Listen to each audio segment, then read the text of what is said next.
Hello विद्यार्थियों, मैं रंजीता कौर ज्ञान वर्षा चैनल में आपका स्वागत है। और आज हम क्लास 10th की पाठ्य पुस्तक में से पाठ 8 अशोक का हृदय परिवर्तन पढ़ेंगे। देखिए, पाठ 8 अशोक का हृदय परिवर्तन, ये उपन्यास का अंश है। इसे यशपाल जी ने लिखा है। यशपाल जी का जन्म 3 दिसंबर 1903 में फिरोजपुर पंजाब में हुआ। इनकी मृत्यु 1976 में हुई। जब ये कॉलेज में पढ़ते थे तो इनकी मुलाकात क्रांतिकारी भगत सिंह और सुखदेव जी से हुई। उनसे प्रभावित होकर इन्होंने स्वतंत्रता संग्राम के जो आंदोलन हो रहे थे उसमें सक्रिय भाग लिया और कई बार जेल गए। जेल से बाहर आकर इन्होंने विप्लव मासिक पत्र निकाला जो थोड़े समय के बाद बहुत लोकप्रिय हुआ।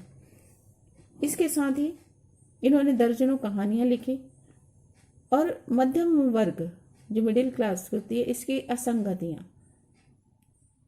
कमजोरियां, विरोधाभास, तालमेल की असंगति, तालमेल की कमी, वीक पॉइंट माने कमजोरियां इनकी, विरोधाभास, आपस में विरोध की स्थिति, विचारों में विरोध और रूढ़ियां, परंपराएं आदि, इन पर अपनी लेखनी के द्वारा प्रहार किया, चोट की, है ना। जो और उसके माध्यम से समाज में सुधार का लोगों को सोचने समझने के लिए विवश किया अपने लेखों के और कहानी और उपन्यास के माध्यम से।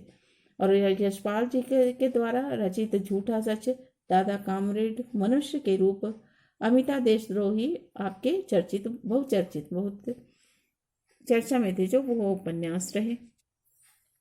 देखिए, ऐतिहासिक पृष्ठभूमि, इसका अर्थ है कि इतिहास के पर लिखी गई ये कहानी जो उपन्यास है ना, ऐतिहासिक पृष्ठभूमि, इतिहास पर लिखे कि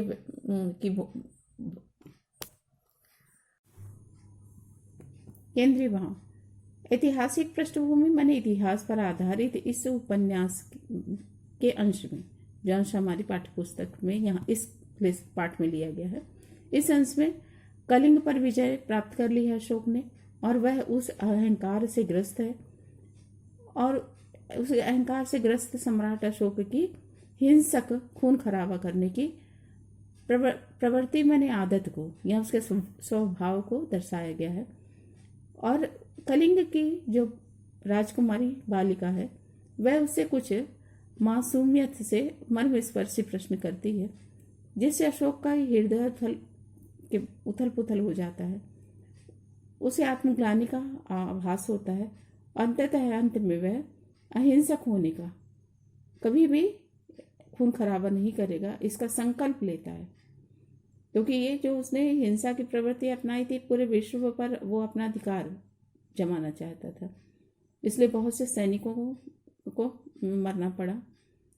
तो अब वह अहिंसक होकर होने का संकल्प लेता है, प्रतिज्ञा लेता है। और कलिंग की रानी अमिता की सरलता सम्राट अशोक के हृदय को बदलकर रख देती है। इस उपन्यास के दृश्य के अनुसार जो कलिंग राजमहल रह गया है उसमें पुरुषों की संख्या बहुत कम है, स्त्रियां ही हैं। और ये राजमहल के अंदर का रानियां जहाँ रहती हैं वहाँ के स्थान का वर्णन है। जो अमिता है वो राजकुमारी है, राजमाता अमिता, और वहाँ जो मंत्री हैं वो उसको पिछले द्वार से, गुप्त द्वार से वो लोग वहाँ से निकल जाना चाहते हैं अशोक के आने से पहले, लेकिन अमिता किसी की गोद में नहीं आ रही है और जंजीर लेकर दौड़ी जा रही है बाहर की ओर। और उधर जो सैनिक है, मगध के सैनिक, वो राजमहल के ये रानीवास है इसके आंगन तक आ चुके हैं।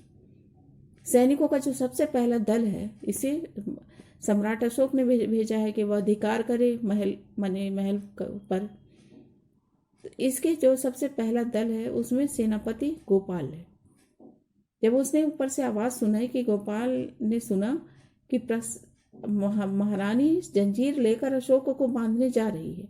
उसने देखा तो नहीं कि कितनी बड़ी कैसी महारानी है। गोपाल को अपने कानों पर विश्वास नहीं हुआ कि ये तो हम है ना, राजमहल युद्ध तो हम जीत चुके हैं, तो ये कौन है जो बांधने आ रही है। तो वो कलिंग के सैनिकों को पुकारते हुए वो सुनता है फिर से कि महारानी जंजीर लेकर अशोक को बांधने आ रही है ना। अब मगध सेनापति गोपाल सतर्क हो जाता है। वह अपने सैनिकों को द्वार पर ही रोकता है और उल्टे पांव दौड़कर जाता है अब देखता है कि मुख्य द्वार पर कौन अशोक बड़े से हाथी से उतरने जा रहे हैं, है ना। वह राजमहल के राजप्रसाद माने राजमहल, प्रासाद माने महल, उसके द्वार पर आ चुके हैं और हाथी से उतरने वाले, हाथी बैठ रहा है। तब सेनापति गोपाल सम्राट अशोक के सामने के हाथी के सामने आदर से सिर झुकाते हैं। सम्राट के सामने तो झुकाना, उसके हाथी के सामने सिर झुकाते हुए सम्राट को प्रतीक्षा की रुके मने, है ना, रुकने की प्रतीक्षा करने का संकेत इशारा देते हैं। दोनों हाथ अपने उठा लेते हैं और आतंकित माने बहुत ही भयभीत स्वर में सम्राट अभय दान दे माने जीवन दान दे, है ना। क्योंकि पहले के सम्राट लोग छोटी छोटी बातों पर मृत्यु दंड दे देते थे कि तो सम्राट को किससे भय है, तो अब सम्राट अभय दान दे, मुझे जीवन दान दे। प्रसाद में भय है माने महल में आपकी जान को भय है। सम्राट प्रतीक्षा करें। सम्राट अशोक के माथे पर माने बल पड़ जाना, क्रोध आ जाना। वो क्षिप्त बड़े मने और धिक्कार से पूछता है, अजय सम्राट को किसका भय है। भयभीत सेनापति नत सिर अपने सिर को नीचे झुकाते हुए संकोच से उत्तर देता है कि सम्राट कलिंग की जो महारानी है, उन्मुक्त पागल, है ना, अहंकार में पागल जो रानी है, वो आपको सम्राट को जंजीर से बांधने के लिए आ रही है। अशोक बहुत ही घृणा और तिरस्कार के स्वर में प्रश्न करता है, क्या अभी भी कलिंग की, है ना, पूरी तरह ये कलिंग राज्य हार चुके हैं, है ना, हम विजय हुए हैं, क्या अभी भी कलिंग की महारानी का अहंकार शेष है। अजय मैंने विजयी अशोक ऐसी दुस्साहसी माने बुरा साहस करने वाली रानी के दर्प, उसके अभिमान को अपने पैरों के तले रौंद देगा, चूर देगा। अब वही कहता, सैनिकों कचुकी और हिता की गोद में किसी की गोद में नहीं जाना चाहती और बब्बरू मैंने अपने कुत्ते की जंजीर लेकर सीढ़ियों की ओर दौड़ती आ रही है और आंगन में पहुंच जाती है। और उस आंगन में क्या है, पहले से ही सैनिक खड़े हैं। उसके पीछे पीछे सीढ़ी में के सामने ही जो अलिंग और इनके पक्ष के लोग भी हैं जो गुप्त द्वार से जाना चाहते थे। तो सीढ़ी के सामने अलिंद में सोमनाथ राजमाता प्रतीक्षा कर रहे हैं, किसकी, इस अमिता की। सेनापति ने जल्दी से अमिता को गोद में उठाया और गुफा मार्ग की ओर ले जाने का प्रयत्न करने लगा। अमिता निषेध हठ से सिर हिलाती है और भाग कर चिल्लाती है ना, वो गोद में नहीं आने चाहती। नहीं नहीं, हम तो दुष्ट अशोक को जंजीर से बांधेंगे, वह बबरू की तरह दुष्ट है, हम उसको बांधेंगे। प्रासाद के द्वार पर मगध के जो सैनिक खड़े हैं, नरसिंह है ना, ये भेदी स्वर जो बजा रहे हैं, विजय का स्वर बजा रहे हैं। इसके साथ ही मगध के सैनिकों का जय घोष सुनाई दे रहा है, जय जयकार सुनाई दे रही है कि सम्राट, मगध के सम्राट की जय। अब महारानी वालिका के अतिरिक्त सभी के लोग, सबके हृदय एकदम रुक जाते हैं, स्तंभित रह जाना। और कलिंग और मगध के शेष बचे युद्ध जो कर रहे थे सैनिक, उनके शस्त्र भी रुक जाते हैं। मगध के शेष सैनिक हैं जो बचे हैं, वो अपने हाथ रोक देते हैं क्योंकि अब वो विजयी हो चुका है दूसरा मगध राज्य, और बहुत ही कम पुरुष रह गए हैं इस कलिंग में। अमिता हाथ में कुत्ते की जंजीर लिए अंतरपुर माने रानीपुर से बाहर आंगन की ओर के द्वार की ओर दौड़ी जा रही है। उसके पीछे लोहे की जंजीर में तो नहीं बंधा हुआ बबरू उसका कुत्ता, क्योंकि जंजीर तो अमिता के हाथ में है, लेकिन प्रेम की जंजीर में बंधा हुआ जो उसका पालतू कुत्ता बबरू है, वो अपनी बालिका स्वामिनी मानी मालकिन बालिका के पीछे उसकी रक्षा के लिए एकदम तैयार, शत्रुओं को सूंघता हुआ और सहस्त्रों हजार खड़गों की चिंता, तलवारों की चिंता न करता हुआ उसके पीछे पीछे आ रहा है। आतंक की स्तब्धता है, एकदम खामोशी है, भयभीत है लोग। और पत्थर के आंगन पर बहुत से पैरों की आहट सुनाई देती है। बालिका के कोमल से कंठ से आवाज सुनाई देती है ना। जैसे ही बालिका, बहुत से पैर आते हैं, बहुत से लोग आते हैं, उन लोगों की भीड़ में वो एक व्यक्ति को पूछती है, सुनो तुम कौन हो। अमिता के प्रश्न की पुकार को सर्वनाम का आह्वान समझ लेते हैं। कौन, कलिंग के लोग, है ना। प्रसाद के भय के लोग, भय से उनकी सांस रुक जाती है। अशोक पुकार सुनकर बहुत ही आश्चर्य से मौन शांत खड़ा रहता है और अपने कमर से नीचे छोटी सी बालिका को देखता है और बहुत ही तीखी दृष्टि से उसकी ओर देखता है, घूर कर। मैंने अमिता विजय सम्राट की इस तीखी दृष्टि से भयभीत नहीं होती, उससे प्रश्न करती है, तुम कौन हो, तुम तो बहुत सुंदर हो। तुम्हारे वस्त्र बहुत सुंदर है, तुम्हारा खड़ग भी बहुत सुंदर है ना, तुम हमारे साथ आओ, हम चंडाल अशोक को बांधने जा रहे हैं। अमिता ने अपने हाथ में थमे हुई कुत्ते की जंजीर अशोक को दिखाई कि हम इससे चंडाल अशोक को बांधेंगे, है ना। अमिता की बात सुनकर उसके पीछे आते हुए लोगों के नेत्र, जो किसके पीछे आ रहे हैं, अमिता को पकड़ने आ रहे हैं, है ना, बच्ची को, उसके घर के लोग, उसके लोगों के नेत्र भय से झपक कर मुंह तक आ गए, मुंह कले, है ना, मुंह को कलेजे आ गए डर के मारे उनका। अशोक निश्चल था, है ना, कोई हरकत नहीं की उसने, एकदम मौन अमिता की ओर देखता रहा। अशोक को इस तरह मौन देखकर, है ना, उसने प्रश्न किए बड़ी उपेक्षा से, इसे अपनी अवज्ञा माने आज्ञा न मानना समझा, है ना। वह अशोक को सोचती, क्योंकि वो राजकुमारी है, सब उसकी आज्ञा मानते हैं, अब अशोक नहीं मान रहा तो उसको माने थोड़ी खिन्नता होती है, परेशानी होती है। तुम हमारा आदेश नहीं मानोगे, है ना, तुम्हें हमारा आदेश मानना चाहिए। हम कलिंग की राज्येश्वरी हैं, है ना, राजकुमारी है, हम प्रजा की माता है, तुम हमारे साथ आओ, हम अशोक को बांधने जा रहे हैं। अशोक के होठ होठ विस्मय से, माने मुंह का खुला रह गया जाता है, वह विस्मय से आत्म विस्मृत सा कि मुझे क्या हो रहा है कि मैं इस तरह शांत हूँ, है ना। तुम कलिंग की महारानी हो, हाँ, है ना। अमिता सिर से संकेत में उत्तर देती है, हाँ हम कलिंग के महारानी हैं, तुम हमारे साथ आओ, हम दुष्ट अशोक को मारने जा रही हैं। वह प्रजा से उसे को छीनता है, माने उनकी बहुमूल्य वस्तुएं उनसे छीनता है, प्रजा को डराता भी है, आतंक फैलाता है, प्रजा को मार देता है, माने जान से उनका कत्ल भी कर देता है। विजय सम्राट 2 पल के लिए काष्ठवत जैसे लकड़ी का पुतला हो वैसे मौन हो जाता है। उसकी इस तरह की हरकत को देखकर अमिता विस्मय से आश्चर्य से पूछती हो, तुम कौन हो। अशोक ने मंत्र मुग्ध होकर, सम्मोहित सा होकर उत्तर देता है, हम सम्राट अशोक हैं।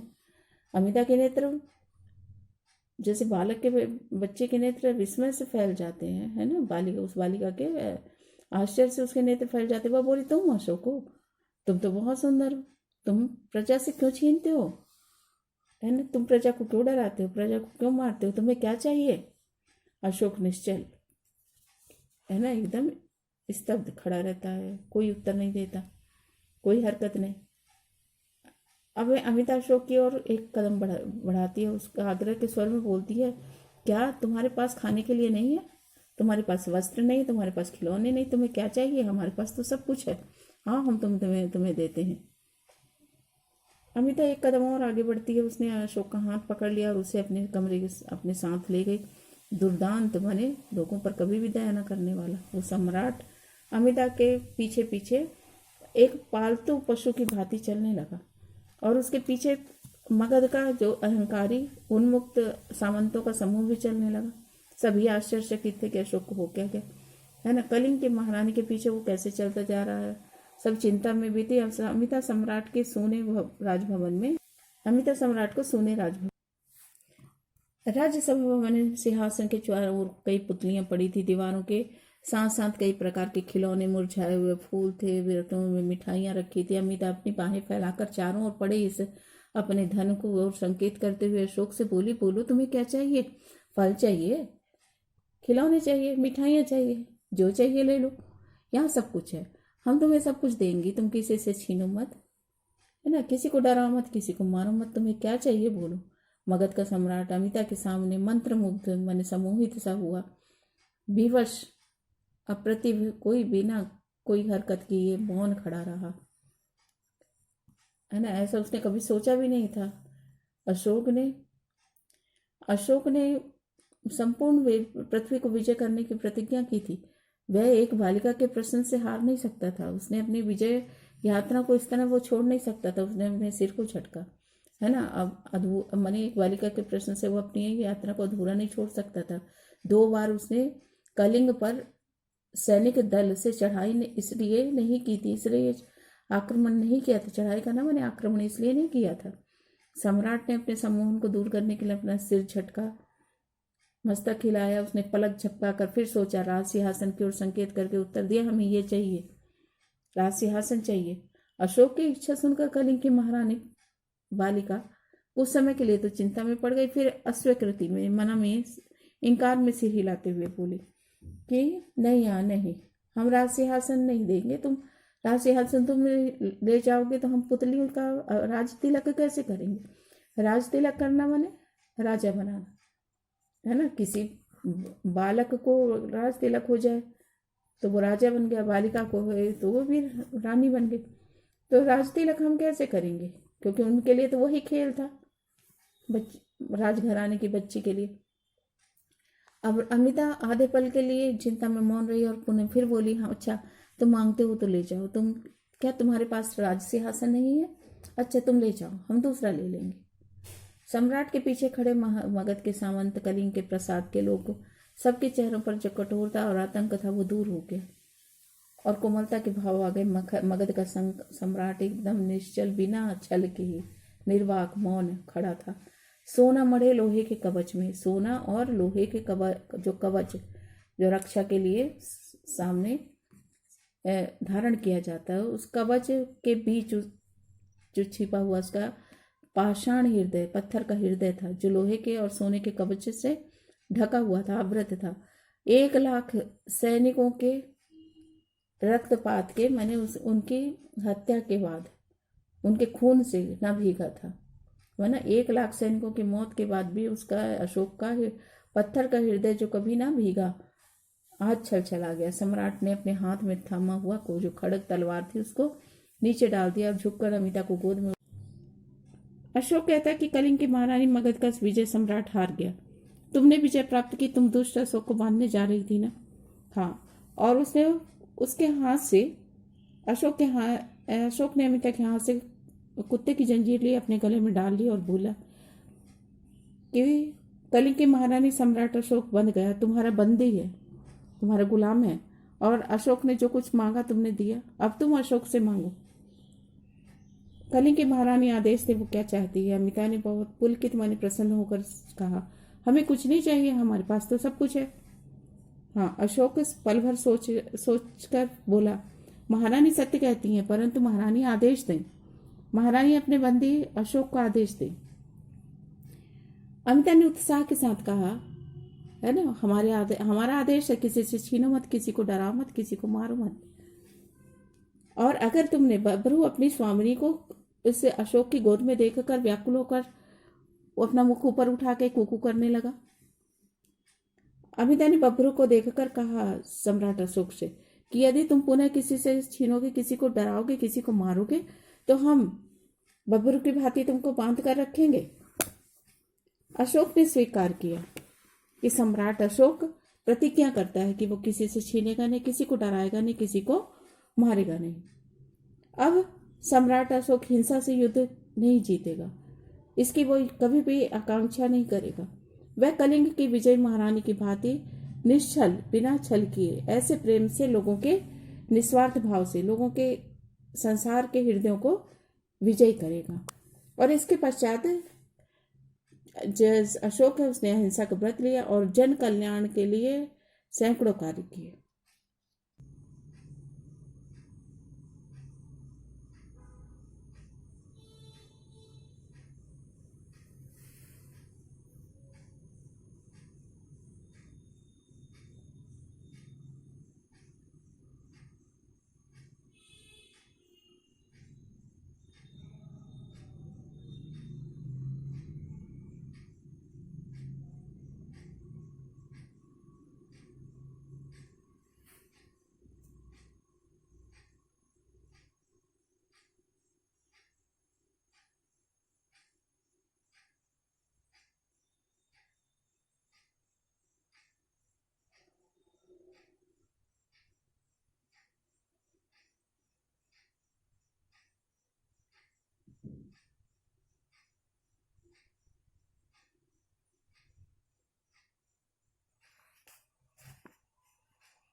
नहीं, योग्यता विस्तार वो करना नहीं है।